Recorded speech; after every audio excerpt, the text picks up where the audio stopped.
it changes name, becomes something else. So between here and here, when it's right in the armpit region coming down onto through here, it's the axillary artery, because that's axillary region would be the armpit. Then along the diaphysis of the humerus in the brachial region, the upper arm, it's the brachial artery.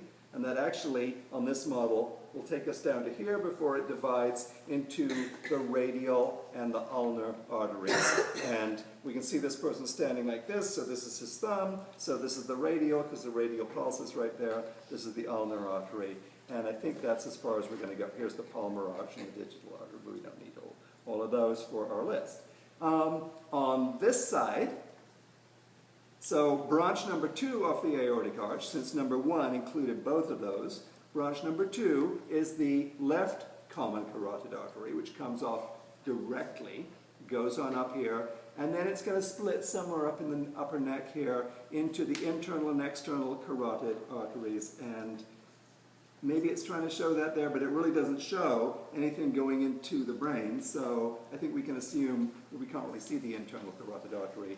And I think on the key, which I once saw, this is labeled purely as the external carotid artery, and then it branches into its various ones, none of which we need to know. So all we're really, I mean, that's pretty important, I suppose, but all we're really doing is talking about the 2 common carotid arteries, and then on this side, the left side, they're showing the external carotid artery from about here. It changes its number from 18 to 18A.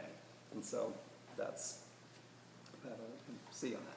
So then we go around to the subclavian artery. Notice the subclavian arteries have this kind of a look. They have an arch and they have 3 vessels coming up. So there's a big difference in scale between the aortic arch and the little subclavian artery coming around here. But just to kind of note that. And the first vessel off of that subclavian artery here, this doesn't look like it's doing anything much, but that is actually the vertebral artery.